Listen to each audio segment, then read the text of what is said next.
Hi, hello. എൻ്റെ പേര് Hashim. V R creative എന്ന ചാനലിലേക്ക് എല്ലാവർക്കും സ്വാഗതം. എൻ്റെ ചാനൽ നിങ്ങൾ ആദ്യമായി കാണുന്നവരാണെങ്കിൽ ഒന്ന് ലൈക്കും സബ്സ്ക്രൈബ് ചെയ്യാൻ മറക്കരുത്. ഞാൻ തുടർന്നിരിക്കുന്നത് 1999 റിലീസ് ചെയ്ത ഒരു മൂവിയുടെ റിവ്യൂ അല്ല. എനിക്ക് ഒരുപാട് ഇഷ്ടമായ ഒരു മൂവിയാണ്. ആ മൂവി കുറച്ച് കാര്യങ്ങൾ നിങ്ങളുമായിട്ട് ഡിസ്കസ് ചെയ്യുവാൻ വേണ്ടിയിട്ടാണ്. മൂവിയുടെ പേരാണ് ഒളിമ്പ്യൻ അന്തോണി ആദം. ലാലേട്ടൻ ഭദ്രൻ ടീമിൻ്റെ മൂവിയാണിത്. അതായത് സ്പെടികം മൂവിക്ക് ശേഷം ഒരു 4 years ഗ്യാപ്പിന് ശേഷം ഇറങ്ങിയ മൂവിയാണിത്. ഭയങ്കര ഹൈപ്പായിരുന്നു ആ കാലത്ത്. പത്രത്തിലും അതുപോലെ നമുക്ക് മാഗസിനാണല്ലോ, ഇന്നത്തെ പോലെ സോഷ്യൽ മീഡിയ ഒന്നും ഇല്ലാത്ത ടൈമാണ്. വെള്ളിനക്ഷത്രം, നാന, ചിത്രഭൂമി അങ്ങനത്തെ ഒരുപാട് മാഗസിൻ ഉണ്ടായിരുന്ന കാലത്ത്. അപ്പോൾ അതിലൊക്കെ ഭയങ്കര പബ്ലിസിറ്റി ആയിരുന്നു ആ മൂവിയെക്കുറിച്ച്. അതിലെ ഫോട്ടോസൊക്കെ ഇപ്പോഴും എനിക്ക് ഓർമ്മയുണ്ട് കണ്ടത്. നാണയിലും വെള്ളിനക്ഷത്രത്തിലൊക്കെ വന്ന ഒരു സ്റ്റിൽസും കാര്യങ്ങളൊക്കെ ഇപ്പോഴും ഓർമ്മയാണ്. അത് 99 October 14th ഒരു തേഴ്സ്ഡേ ദിവസമാണ് മൂവി റിലീസ് ചെയ്തിരിക്കുന്നത്. എനിക്കിപ്പോൾ ഓർമ്മയുണ്ട് കാലിക്കറ്റ് അപ്സര തിയേറ്ററിൽ. എൻ്റെ അവിടെ കാലിക്കറ്റാണ്, അതുകൊണ്ടാണ് പറഞ്ഞത്. ഞാൻ ഈ മൂവി കണ്ടത് 2000 മാർച്ച് ഒരു സൺഡേ ആയിരുന്നു. എനിക്കിപ്പോൾ ഓർമ്മ ഞങ്ങളുടെ നാട്ടിലുള്ള സേക്രസ് തിയേറ്ററിൽ വെച്ചാണ് ഞാനും എൻ്റെ ഫ്രണ്ടും കൂടെയാണ് മൂവി കണ്ടത്. എനിക്ക് ഈ മൂവി കണ്ടപ്പോൾ ഭയങ്കര എക്സ്പീരിയൻസ് ആയിരുന്നു. അന്ന് ആ കാലത്ത് മലയാളത്തെ അക്കാലത്ത് മികച്ച ടെക്നിക്കൽ പെർഫെക്ഷൻ ഉള്ളൊരു മൂവി തന്നെ പറയാം. അതിൽ ഓരോ വർക്കും, എസ്പെഷ്യലി ഇതിൻ്റെ സിനിമാറ്റോഗ്രഫി ആയാലും എഡിറ്റിംഗ് ആയാലും അതുപോലെ CG വർക്കായാലും കളർ ഗ്രേഡിങ് ഉദ്ദേശം, അതുപോലെ ഇതിൻ്റെ വിഷ്വൽ എഫക്ട്സ്, ഇപ്പോൾ ഗ്രാഫിക് സീൻസൊക്കെ കിട്ടുമായിട്ടുണ്ടായിരുന്ന സീൻസൊക്കെ എടുത്തിരിക്കുന്നവർ സഞ്ജീവ് ശങ്കറാണ് ഇതിൻ്റെ ക്യാമറ ചെയ്തിരിക്കുന്നത്. ബാബുജി നായർ ആൻഡ് ഭദ്രൻ ഡയറക്ടർ, പുള്ളി ചേർന്നാണ് ഈ മൂവിയുടെ തിരക്കഥ സംഭാഷണം ഒരുക്കിയിരിക്കുന്നത്. ഡയറക്ടർ ഭദ്രനായിരുന്നു.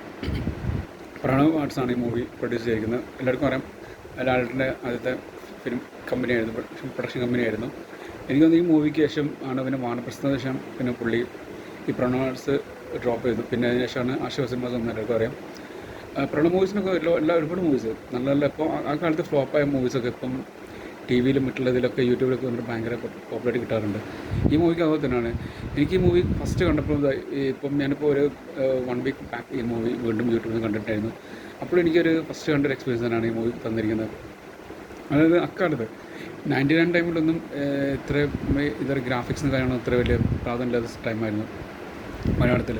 നമ്മൾ ഇംഗ്ലീഷ് അതുപോലെ ഹിന്ദി മൂവീസൊക്കെ കാണുന്ന ടൈപ്പ് സംഭവങ്ങളൊന്നും വരാറില്ലായിരുന്നു. പിന്നെ തമിഴിൽ ചില മൂവീസിൽ മാത്രമാണ് അങ്ങനത്തെ സംഭവങ്ങളൊക്കെ വന്നിരുന്നത്. പക്ഷേ ഇതിൽ വളരെ ടെക്നിക്കലി ബെസ്റ്റ് വർക്ക് എന്ന് പറയും. കാരണം എനിക്കൊന്ന് ഈ പടത്തിൻ്റെ ഏറ്റവും വലിയ ഹൈലൈറ്റ് ആണ് ലാലേട്ടൻ്റെ പ്രൊഡക്ഷൻ കമ്പനി പ്രണവ് ആർട്സ്. കാരണം ഇതുപോലൊരു ബിഗ് ബഡ്ജറ്റ് മൂവി പ്രൊഡ്യൂസ് ചെയ്യണമെന്നുണ്ടെങ്കിൽ അത് ലാലേട്ടനെ പോലുള്ള ആക്ടർക്കും പ്രൊഡ്യൂസർക്കും മാത്രം പറ്റുള്ളൂ. അത് മലയാളത്തിൽ അങ്ങനത്തെ ഈ പ്രൊഡക്ഷൻ ക്വാളിറ്റിയിൽ സംഭവങ്ങൾ വരുന്നത് വളരെ കുറവ് എന്നൊന്നും പറയുന്നില്ല, പക്ഷേ ഉണ്ട് സംഭവം. പക്ഷേ ഇത്രയും വലിയൊരു എന്താ പറയുക, നല്ല ടെക്നിക്കലി ബെസ്റ്റ് വർക്ക്. അതായത് ഇതിൽ മികച്ച ക്രൂ ആണ്. അതായത് കലാസംവിധാനം മുത്തുരാജായിരുന്നു. സഞ്ജീവ് ശങ്കറിൻ്റെ ക്യാമറയാണ്. പിന്നെ ഔസപ്പിച്ചാണ് അതിൻ്റെ മ്യൂസിക് ചെയ്തിരിക്കുന്നത്, മ്യൂസിക് ആൻഡ് BGMs ചെയ്തിരിക്കുന്നത്. പിന്നെ ഇതിൽ എടുത്തു പറയേണ്ടത്, ഇതിൽ ഈ മൂവിയിൽ കീബോർഡിസ്റ്റായിട്ട് വർക്ക് ചെയ്തിരിക്കുന്നത് എല്ലാവർക്കും കുറേ തമിഴിലെ ഒരു കാലത്ത് ഇപ്പോഴും പുള്ളി ഭയങ്കര ഫേമസ് തന്നെയാണ്, ഹാരിസ് ജയരാജാണ് ഈ മൂവിയുടെ കീബോർഡിസ്റ്റ് പ്ലെയർ. അതായത് ഇതിൽ വില്ലൻ്റെ ഒരു സ്കോറുണ്ട്, എല്ലാവർക്കും അറിയാം. ഇൻ്റർവെല്ലിന് വരുന്നൊരു സ്കോർ, ലാലേട്ടനും അതിലെ കമ്മീഷനും തമ്മിലൊരു കോൺഫറൻസ് കോളുണ്ട്. അതൊക്കെ എനിക്ക് ഭയങ്കര അത്ഭുതം എന്നകത്ത് സംബന്ധിച്ചാൽ വീഡിയോ കോളിൽ അവർ ഒരുമിച്ച് കണ്ട് സംസാരിക്കുന്ന സീനൊക്കെ അടിപൊളിയായിട്ടുണ്ടായിരുന്നു. അപ്പോൾ അതിൽ സ്കോർ വരുന്നുണ്ട്, വില്ലൻ്റെ ഫോട്ടോ കാണിക്കുമ്പോൾ അതൊക്കെ കിടുമായിട്ടുണ്ടായിരുന്നു. അത് അവസാനിപ്പിച്ചു തന്നെയാണ് ഈ അടുത്ത ഒരു ഇൻ്റർവ്യൂവിൽ തന്നെ പറഞ്ഞിട്ടുണ്ടായിരുന്നു. ഹാരിസ് ജയരാജാണ് അതിൻ്റെ ആ BGMൻ്റെ സംഭവങ്ങളൊക്കെ കൊടുത്തിരിക്കുന്നത്. പുള്ളിയാണ് മെയിനാണ്, പക്ഷേ പുള്ളി അതിൻ്റെ കാര്യങ്ങളൊക്കെ ചെയ്തിരിക്കുന്ന ഹാരിസ് ജയരാജ ഉണ്ടായിരുന്നു. എനിക്ക് അതുപോലെ ടെക്നിക്കലി ബെസ്റ്റ് വർക്ക് ഉണ്ട്. ചില ലാലേട്ടൻ്റെ BGM, ലാലേട്ടൻ കാണിക്കുമ്പോഴുള്ളൊരു BGM ഉണ്ട്, അതുപോലെ വില്ലൻ്റെ ഒരു BGM ഉണ്ട്. പിന്നെ ചില സീൻസിൽ അതിൽ ഈ വില്ലൻ്റെ സെക്കൻഡ് ഹാഫിൽ വില്ലൻ കൊണ്ട് ചെയ്യുന്ന കുറച്ച് കാര്യങ്ങളുണ്ട്. അപ്പോൾ ആ സമയത്തുള്ള ഒരു സ്കോറിങ് അതൊക്കെ ഒരു രക്ഷയില്ലായിരുന്നു. അതൊക്കെ തിയേറ്ററിലും അപ്പോൾ ടി വിയിൽ കാണുമ്പം ഉണ്ട് സംഭവം. പക്ഷേ മുമ്പ് അത് സൂര്യ TV യിലായിരുന്നു ആ മൂവി ടെലികാസ്റ്റ് ചെയ്യുന്നത്. എനിക്കിപ്പോൾ ഓർമ്മയുണ്ട്. അത് 2002 April 14th മോർണിംഗ് 9:30 ആയിരുന്നു മൂവി സൂര്യ TV യിൽ ആദ്യമായിട്ട് ടെലികാസ്റ്റ് ചെയ്യുന്നത്. അത് കണ്ടാൽ എനിക്കിപ്പോൾ ഓർമ്മയുണ്ട്. അതായത് ഓപ്പോസിറ്റ് ജോക്കർ മൂവി ദിലീപിൻ്റെ ഏഷ്യാനെറ്റിൽ ഉണ്ടായിരുന്നു 9 മണിക്ക്. ഇത് 9:30 ആയിരുന്നു മൂവി മോർണിംഗിൽ, ഒളിമ്പ്യൻ അന്തോണി ആദം മൂവി. പിന്നെ ഇതിൽ എടുത്തു പറയുന്ന ക്യാരക്ടേഴ്സ്, ഇപ്പോൾ ജഗതി ചെയ്ത ക്യാരക്ടർ, അതുപോലെ മീന, പിന്നെ സീമയിൽ ഒരുപാട് നാളുകൾക്ക് ശേഷം തിരിച്ചു വന്ന മൂവിയായിരുന്നു. അതുപോലെ നാസറാണ് ഇതിൻ്റെ വില്ലൻ ക്യാരക്ടർ ചെയ്തിരിക്കുന്നത്. പിന്നെ മേജർ രവി ഉണ്ട്, സ്പെടികൻ ജോർജ് ഉണ്ട്, വത്സലമേനോൻ ഇതിൽ ലാലേട്ടൻ്റെ മുത്തശ്ശിയുടെ അഭിനയിക്കുന്നു.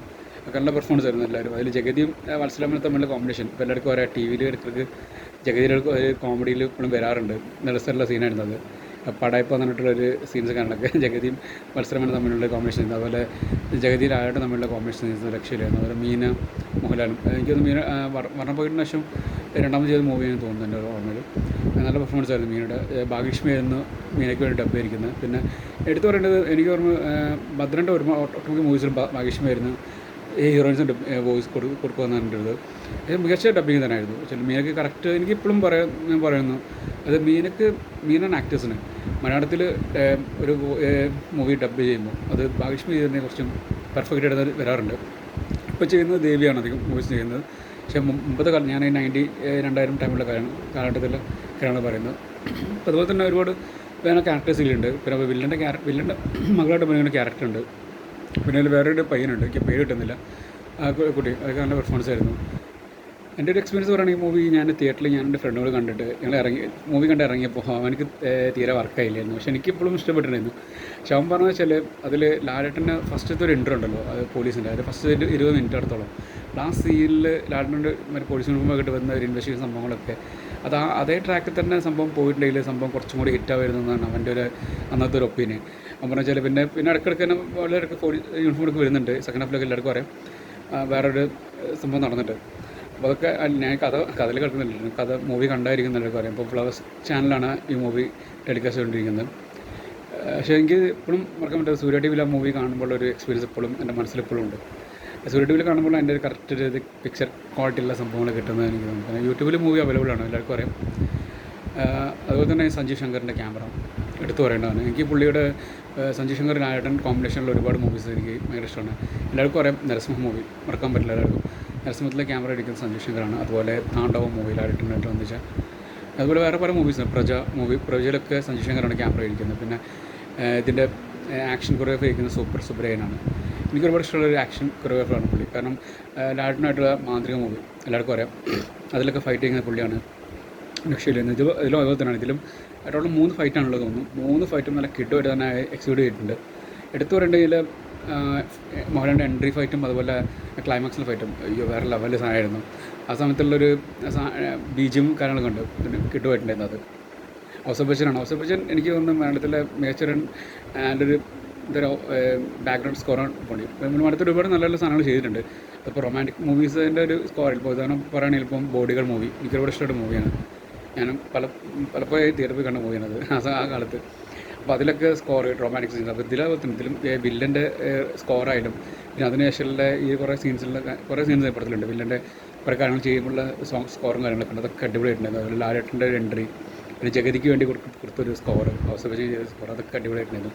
പിന്നെ ഭദ്രൻ്റെ മികച്ചൊരു ടെക്നിക്കൽ പെർഫെക്ഷനുള്ള മൂവി, അങ്ങനെ തന്നെ എനിക്ക് ഈ മൂവിയെക്കുറിച്ച് പറയാൻ അറിയുള്ളൂ. കാരണം പുള്ളി ഇതിനുശേഷം പിന്നെ ചെയ്ത രണ്ട് മൂവീസാണ്. അതൊന്ന് വെള്ളിത്തിരായിരുന്നു, അത് തിയേറ്ററിൽ വലിയ ഹിറ്റായില്ല. പക്ഷേ പാട്ട് അതിൻ്റെ സോങ്സ് ഇപ്പോഴും ഹിറ്റാണ്. അതുപോലെ ഉടയോൺ മൂവി അതും വലിയൊരു ഹിറ്റായില്ല. അതുപോലെ എനിക്കൊന്ന് മറ്റേ ഇതിനുശേഷം പുള്ളിയൊക്കെ അതിന് 95 ലാലേട്ടനുമായിട്ട് ചെയ്ത സ്പെടിക്കുന്ന ശേഷം പിന്നെ ചെയ്യുന്നത് യുവത്തുർക്കിക്ക് മികച്ച മൂവിയായിരുന്നു സുരേഷ് കപൂർ. പക്ഷേ അത് തിയേറ്ററിൽ ഫ്ലോപ്പായിപ്പോയി. അതിനുശേഷം പുള്ളി ചെയ്തൊരു 3 വർഷത്തെ ഗ്യാപ്പിന് ശേഷമാണ് പുള്ളി മൂവ് ചെയ്തത്. അതാണെങ്കിൽ മലയാളത്തിൽ മികച്ച ടെക്നിക്കൽ ഡിപ്പാർട്ട്മെൻറ്റ് വർക്ക് ചെയ്ത മൂവി ആയിരുന്നത് ഒളിമ്പിൻ അന്തോണിയാദം. അതിൽ ഓരോ സീൻസും ഓരോ ഫ്രെയിംസും എനിക്കിപ്പോഴും ഭയങ്കര ഇഷ്ടമാണ്. അതിൽ ഓരോ ഷോർട്സും കാര്യങ്ങളൊക്കെ സഞ്ജീവ് ശങ്കറിൻ്റെ ക്യാമറ ഇരിക്കുന്നത്. ആക്ച്വലി തന്നെ പറഞ്ഞില്ല, ലാലേട്ടൻ്റെ പെർഫോമൻസ് ഒരു ആക്ച്വലി തന്നെ ആൻറ്റി വർഗീസ് എന്ന പോലീസ് ഓഫീസറായിട്ടുള്ള, അതുപോലെ ചില സീൻസിൽ പുള്ളിയുടെ ഒരു നോട്ടവും കാര്യങ്ങളൊക്കെ ഉണ്ട് ലാലേട്ടൻ്റെ. എല്ലാവരും പറയാറുണ്ട് പുള്ളിയുടെ കൈവിരലുകൾ അഭിനയിക്കുന്നതാണ്. അതുപോലെ സീൻസ് അതിൽ കുറേ നല്ല സീൻസ് ഇപ്പുറത്തിലുണ്ട്. അതിൽ പെർഫോമൻസിൻ്റെ കാര്യം പറയാനുണ്ടോ, അതുപോലെ ഓരോ എക്സ്പ്രഷൻ കാണലൊക്കെ ലാലേട്ടൻ. അതിൽ ഇൻ്റർവെല്ലിൽ കുട്ടി അത് ഇവർ എല്ലാവരും പറയും കമ്പ്യൂട്ടറിൽ ആ കുട്ടിയുടെ പാട്ട് കേൾക്കുമ്പോൾ വില്ലൻ്റെ ഒരു സ്കോർ കേൾക്കുമ്പോൾ ലാലേട്ടൻ്റെ എക്സ്പ്രഷൻ ഉണ്ട്. അതൊക്കെ എനിക്ക് ഭയങ്കര ഇഷ്ടമായിരുന്നു തിയേറ്ററിൽ ആ സമയത്തുള്ള. എനിക്ക് തോന്നുന്നു മൂവി ഡോൾബിയിലാണ് മൂവി വർക്ക് ചെയ്യുന്നത് എനിക്ക് തോന്നുന്നു. എനിക്കത് കറക്റ്റ് പോസ്റ്ററിൽ കണ്ടായിട്ട് എൻ്റെ ഓർമ്മയില്ല. പക്ഷേ എനിക്ക് സൗണ്ടും കാര്യങ്ങളൊക്കെ പടത്തെ കേൾക്കുമ്പോൾ ഇപ്പം കേൾക്കുമ്പോൾ എനിക്ക് തോന്നുന്നു ഡോൾബിയിലായിരിക്കും പടം ചെയ്തിരിക്കുന്നത് തോന്നുന്നു, സൗണ്ട് മിക്സിങ് ഒക്കെ ആ കാലത്ത്. ഈ മൂവിക്ക് ഒന്ന് ഇപ്പോൾ ഒന്ന് റീലീസ് ചെയ്തിട്ടുണ്ടെങ്കിൽ ഞാൻ ആഗ്രഹിക്കുന്നുണ്ട്. അപ്പോൾ അതിൽ അത്രയും മികച്ച BGMഉം എല്ലാ സംഭവം ടെക്നിക്കൽ മികച്ചൊരു മൂവി തന്നെയാണ്. പിന്നെ ലാലേട്ടൻ മീന കോമ്പിനേഷൻ, പിന്നെ മികച്ച നല്ല പാട്ടുകളുണ്ടല്ല ഒരുപാട്.